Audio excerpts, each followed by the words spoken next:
Tu ne fais pas la vidéo sur le gros bonbon avec moi? Je fais pas assez de hip thrust. Hello, c'est Cara, j'espère que tu vas bien sur ton champ de bataille. Aujourd'hui, on va avoir une vidéo axée boom boom, axée booty, axée fessier, axée boule. Tu veux un gros fessier et tu veux apprendre à isoler au mieux ton fessier pour ne pas trop solliciter tes cuisses. Cette vidéo est pour toi, générique.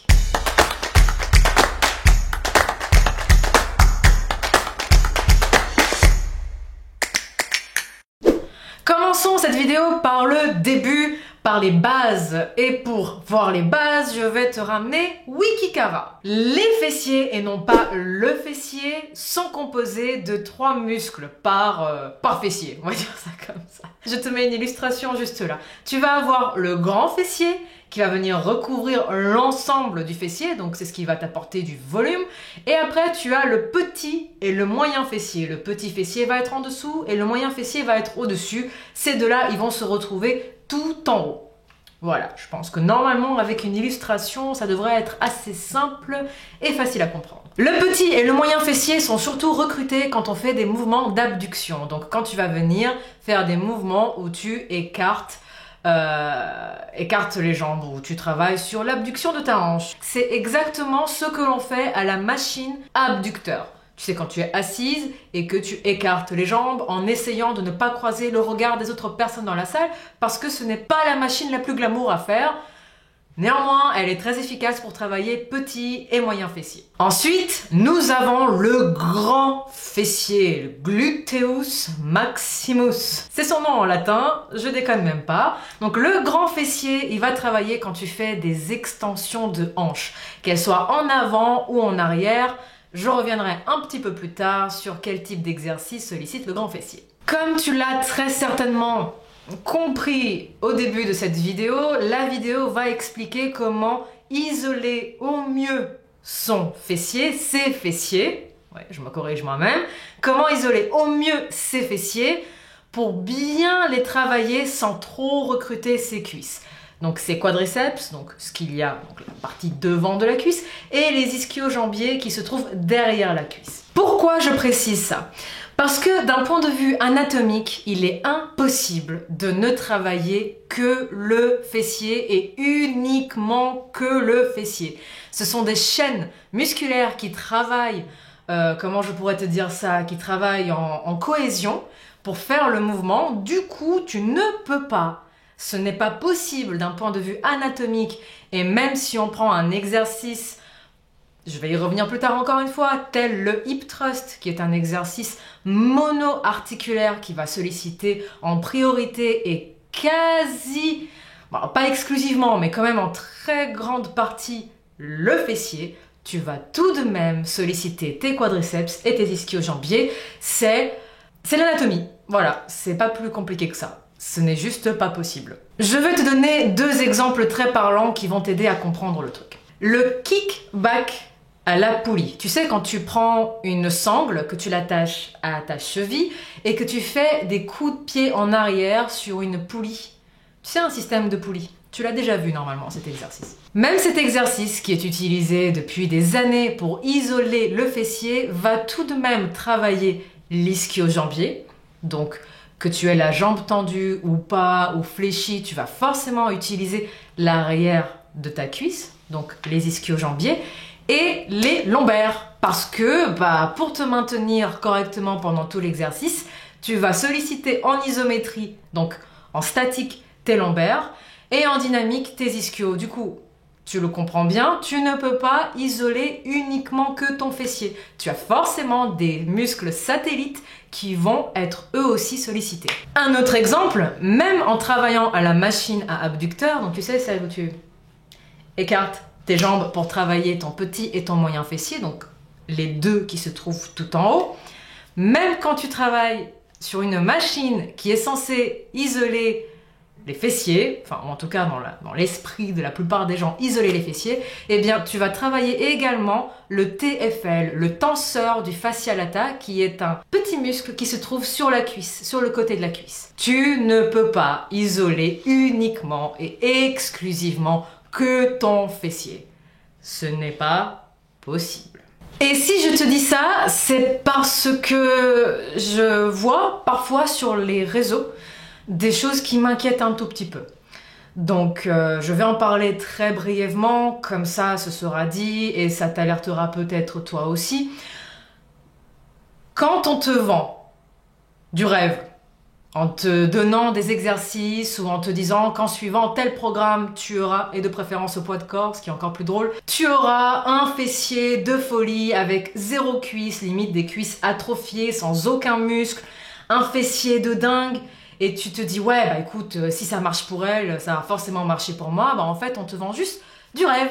D'un point de vue anatomique, ce n'est pas possible. Donc si on te vend des cuisses comme ça, avec un gros boule, comme ça, et que tu as des cuisses qui n'ont aucune forme, c'est-à-dire que tu vois vraiment qu'il n'y a pas beaucoup de masse musculaire, et que le fessier est extrêmement bombé, soit c'est de la masse grasse corporelle très bien localisée à cet endroit-là, soit c'est autre chose que du muscle, et à partir de là, tu ferais mieux de demander un remboursement et l'adresse du chirurgien esthétique si jamais ça t'intéresse.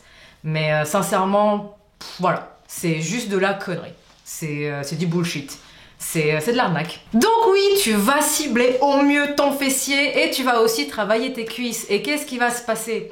En ciblant au mieux ton fessier et en travaillant suivant tes points forts, je reviendrai plus loin dans la vidéo sur la question, parce que je vais partager avec toi ce qui a marché pour moi, du coup ça te donnera des idées. Tu peux solliciter efficacement ton fessier, mais tu vas forcément gagner des cuisses galbées, tu vas forcément gagner en force et tu vas forcément gagner en harmonie.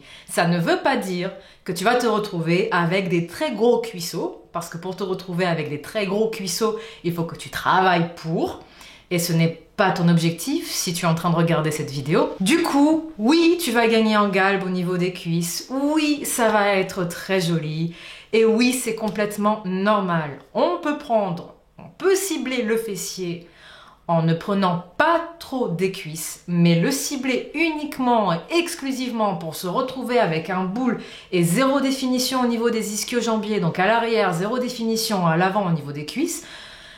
D'un point de vue, voilà, purement sportif, c'est pas dans le sport que tu trouveras ça. Voilà. Passons maintenant à ce qui t'intéresse. Comment j'ai fait? Comment j'ai fait pour prendre du fessier, et je n'ai pas pris qu'un petit peu du fessier, pour prendre du fessier sans trop solliciter mes cuisses, parce que mon objectif n'était pas de me retrouver façon quadzilla avec des quadriceps de dingue, et voilà, mon objectif était surtout d'accentuer mon fessier. Bon, on range Wikikara maintenant et on va aller chercher Kara la coach / athlète / tout ça. Pour commencer par le début, je suis dominante quadriceps et, tiens-toi bien, mollets. J'ai des mollets d'acier, j'ai des quadriceps qui répondent très très bien à l'entraînement. Par contre, le boum boum, donc le fessier et les ischios, ça a été la croix et la bannière pour les faire pousser. Vraiment. En plus, j'ai un segment long au niveau du fessier, donc je ne te dis pas la galère pour prendre en volume. Ça n'a pas été facile. T'as l'impression que ça a été une torture. Non, ça a été aussi un plaisir, mais je détestais ça, travailler les fessiers au départ, et je ne comprenais pas pourquoi. Et en fait, c'est parce que j'étais dominante quadriceps mollet. Tout simplement. Donc j'avais un fessier triste, un fessier pas très bien réveillé, tu sais, genre, il était en mode... Moi, le ressenti, tout ça, je laisse travailler les quadriceps, je laisse travailler le reste. Moi, je suis tranquille. Donc j'ai eu du mal à le réveiller, j'ai eu du mal à le stimuler, et j'ai eu aussi beaucoup de mal avec mes ischio-jambiers. Ajoute à ça le fait que j'ai commencé à m'entraîner au poids de corps, avec beaucoup d'exercices, sautés ou pas d'ailleurs, mais beaucoup d'exercices au poids de corps, donc typiquement des fentes, donc des lunges, des squats, voilà, beaucoup d'exercices au poids de corps qui sollicitaient grandement, surtout dans mon cas à moi, vu que je suis dominante quadriceps, mes quadris. Va isoler ton fessier après ça. À savoir, les fentes et les squats, qu'ils soient faits au poids de corps ou non, ne sont pas des exercices qui vont cibler en priorité ton fessier. D'accord? Ils vont également travailler notamment tes quadriceps. Ok? Du coup, quand tu es habitué à t'entraîner que au poids de corps, ou même quand tu commences à ajouter des poids et que tu n'isoles pas un minimum ton fessier, surtout si, comme dans mon cas à moi, tu n'es pas dominante ischio-fessier, eh bien ça ne va pas être facile. Mais ce n'est pas impossible. À savoir aussi, pour avoir une belle définition au niveau du fessier et avoir un joli C, il faut travailler les ischio-jambiers. Tu sais, pour avoir la petite découpe sous la fesse. Donc, il ne suffit pas de travailler que son petit, son moyen et son grand fessier. Si tu ne travailles pas les ischio-jambiers, non seulement tu ne pourras pas aller forcément très lourd au niveau des exercices qui vont isoler ton fessier, mais en plus c'est dommage parce que tu rates, tu sais, la petite découpe qui fait toute la différence. Du coup, dans mon cas personnel, j'ai dû rattraper mon retard ischio-fessier. Voilà, j'ai dit les deux. Donc dans mon cas personnel, comme je te l'ai déjà dit, j'ai dû rattraper mon retard de fessier et mon retard d'ischio. La méthode que j'ai utilisée est la suivante. J'ai ciblé le petit et le moyen fessier pour gagner en volume, tu sais, sur le haut du boom boom. J'ai travaillé le grand fessier pour gagner en volume tout court, pour avoir un beau remplissage du fessier. Et j'ai travaillé également les ischio-jambiers pour avoir une belle définition ischio-fessier. J'ai aussi supprimé pendant un certain temps tout exercice sollicitant ou isolant ou ciblant uniquement les quadriceps. Puisque mes quadriceps, donc l'avant de mes cuisses, travaillent déjà quand je fais d'autres exercices polyarticulaires tels que le soulevé de terre, le squat, les fentes et d'autres exercices pour le bas des jambes. Donc, j'ai arrêté de faire des focus quadriceps, ça n'a pas de sens quand tu as un retard ischio-fessier et que tu as des quadriceps comme ça, de continuer à les travailler pour les faire grandir. Donc du coup, j'ai ralenti mon travail des quadriceps, j'ai quand même continué à les solliciter, mais fini l'isolation. Techniquement, la machine à quadriceps, non. Juste non. Pour moi, ça a été fini pendant des mois. Pendant presque 2 ans. Non. Tout en gardant les exercices polyarticulaires que je viens de citer, j'ai matraqué sans relâche mes ischios et mon fessier pendant, tiens-toi bien, 18 mois de prise de masse musculaire la plus propre possible, en mangeant pour prendre du fessier, parce que oui, il faut manger pour prendre du muscle, il faut manger un petit peu plus que ses besoins, mais sans manger en excès, parce que si c'est la fête du slip et que c'est l'ouverture à manger des pâtes à la crème tous les soirs avec des lardons ou avec n'importe quoi, ta prise de masse ne risque pas d'être très propre. Donc voilà, prise de masse, je le laisse quelque part par ici, manger pour prendre du muscle, faut se le mettre en tête. J'ai donc mangé et j'y suis allée lourd. Et je me permets d'insister de nouveau dans cette vidéo sur l'importance pour nous les femmes d'aller aussi lourd que possible à l'entraînement. Ce n'est pas parce que je fais 15 répétitions, parce que je fais 20 répétitions, que je me promène dans les bois pendant que le loup n'y est pas. Je prends aussi lourd que possible. Le muscle ne va pas pousser tout seul. Et si on se promène pendant l'entraînement, les résultats ne seront pas au rendez-vous. Donc, prendre aussi lourd que possible. Merci Carole pour cette belle expérience au Brésil, je n'oublierai jamais. Et depuis, ça a tout changé dans mes entraînements, donc voilà, big up à Carole, qui ne passera pas par là parce qu'elle ne parle pas français, mais mon cœur y est. J'ai aussi agrandi mon arsenal de techniques en essayant de cibler, de recruter, de réveiller au mieux mon boom boom. Donc à moi les exercices de pré-échauffement, donc de pré-activation du fessier, à moi les exercices de pump en finition afin de gorger bien le muscle de sang, et à moi, suivant mes besoins, des élastiques par-ci par-là, ou du travail en isométrie, ou du travail en négatif, donc avec des répétitions négatives. Très rapidement, par exemple, tu montes sur 1 seconde et tu descends sur 3 secondes, sur certains exercices. Donc voilà, c'est des petites techniques qu'on peut utiliser. J'ai donc agrandi mon arsenal. Et maintenant, je pense que je suis bien armée. Alors, en tant que coach, c'était des techniques que je connaissais déjà, mais que je n'employais pas forcément. J'ai donc enrichi, amélioré mon entraînement personnel, mais pas que, j'ai aussi grandi et j'ai pris en connaissance parce que quand on est coach, et je ne le dis jamais et je pense qu'on ne l'entend pas très souvent, on n'arrête jamais d'apprendre. Apprendre tout le temps, se remettre en question, chercher des techniques, tester des techniques, lire, grandir, s'enrichir en connaissances, ça fait aussi partie de l'entraînement et c'est intéressant, je pense, de te le dire aussi. Ne jamais rester figé sur ses connaissances, quel que soit le domaine. Toujours côté entraînement, c'est aussi important que je te le dise, Le muscle se construit au repos. Ce n'est pas parce que tu veux prendre du fessier et te retrouver avec un boule qui chamboule. Je ne sais pas qui a lancé ce truc, mais je le vois partout sur les réseaux, du coup il n'y a pas de raison que je ne le dise pas.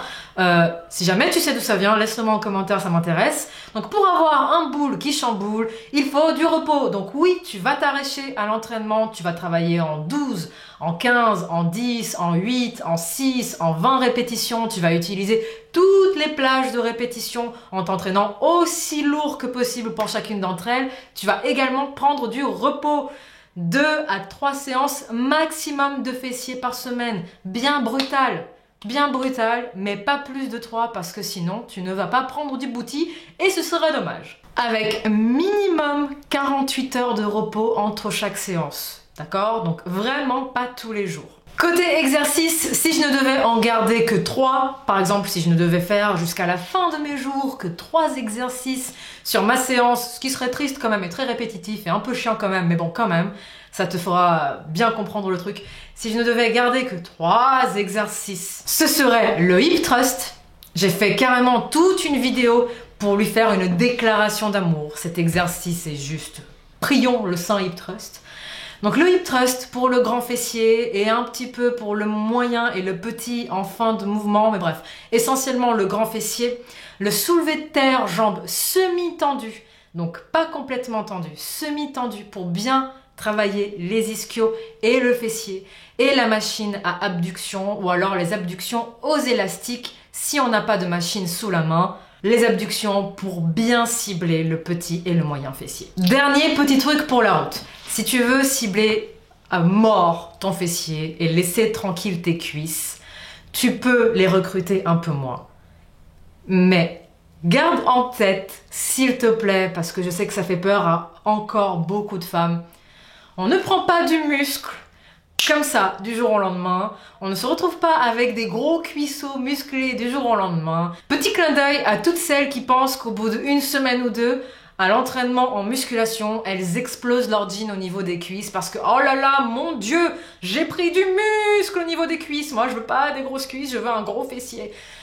C'est normal, il y a un afflux sanguin qui se crée, ça s'appelle de la congestion musculaire. Cela ne dure malheureusement pas dans le temps. Donc, travaille ton fessier, travaille tout harmonieusement. Si tu ne souhaites pas cibler trop tes cuisses, fais attention au travail de tes quadriceps. Sollicite-les quand même pendant les exercices polyarticulaires ou même cible-les. Et surtout, garde en tête qu'on ne prend pas des cuisses comme ça. Ce serait tellement beau, ce serait vraiment tellement beau. Donc voilà, c'est juste le dernier petit truc pour la route parce que je sais qu'il y a encore beaucoup de femmes qui bloquent dessus. N'aie pas peur, je t'assure, tout ce que tu vas gagner, c'est des jambes affûtées, c'est vraiment un joli galbe. À moins que tu ne manges vraiment que pour ça et que tu te donnes comme une bête, tes quadriceps ne vont pas pousser miraculeusement. Je t'assure. Si tu as aimé cette vidéo, si elle t'a apporté sur ton champ de bataille, si elle t'a donné des informations, n'oublie pas de me laisser un petit like, c'est gratuit et ça me fait plaisir.